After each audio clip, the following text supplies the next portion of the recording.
लहान असल्यापासून आई मुलांना सांगत असते, इथे जाऊ नको बाबा मारेल, तिथे जाऊ नको बाबा मारेल, झाडावर चढू नको बाबा मारेल, नदीवर जाऊ नको बाबा मारेल, शाळेत जा नाहीतर बाबा मारेल, हे करू नको नाहीतर बाबा मारेल, ते करू नको नाहीतर बाबा मारेल. मग मुलं सुद्धा बाबांना घाबरतात. बाबांच्या भयानं शाळेत जातात. बाबांनी मारू नये म्हणून अभ्यास करतात. बाबांच्या दहशतीखाली शिकत राहतात. हळूहळू मुलं बाबांकडे दुर्लक्ष करून आईवरच प्रेम करू लागतात. मनामधून बाबांना काढून टाकतात आणि आईच्या चरणावरती सर्वस्व अर्पण करतात. बाबांपासून 4 हात लांबच राहतात. मुलं आईचं गाणं गातात. मुलं आईवर कविता करतात.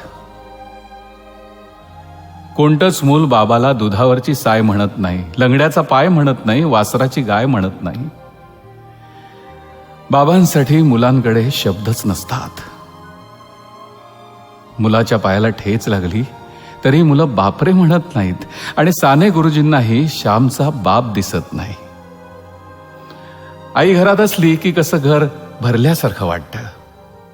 बाबा घरात असले की मात्र स्मशान शांतता. मुलं शपथ सुद्धा आईचीच घेतात. बाबा शपथेच्याही लायकीचा नसतो. बाबा असतो केवळ मुलांच्या नावाच्या आणि आडनावाच्या मध्ये, नावापुरता. मुलं विठोबाला माऊली म्हणतात, धरणीला माय म्हणतात आणि देशाला माता म्हणतात.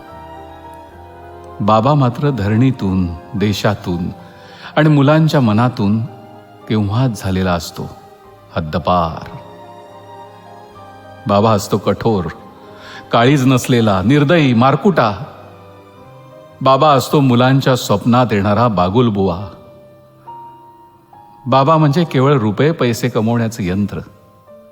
तेवढं काम त्यानं केलं की त्याचं कर्तृत्व संपलं.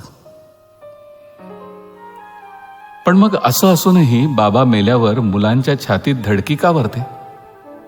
का ओघळतो मुलांच्या डोळ्यातून पाऊस? का वाटतं मुलांना पायाखालची जमीन सरकल्यासारखी? का वाटतं मुलांना की आपण बेसहारा झालोय म्हणून? का हंबरतात मुलं बाबा मेल्यावर? का मुलं घाबरतात बाबा गेल्यावर? कथा, कादंबऱ्या आणि कवितेत कधीही नसलेला हा पत्थरदिल बाबा प्रत्यक्षात जेव्हा नसलेला होतो तेव्हा का वाटतं मुलांना की डोळे मिटून जी प्रेम करते तिला प्रेयसी म्हणतात, डोळे उघडे ठेवून जी प्रेम करते तिला मैत्री म्हणतात, डोळे वटारून जी प्रेम करते तिला पत्नी म्हणतात आणि स्वतःचे डोळे मिटेपर्यंत जी प्रेम करते तिला आई म्हणतात. पण डोळ्यात प्रेम न दाखवता जो प्रेम करतो त्याला बाबा म्हणतात. शेअर करा ना एका बाबासाठी.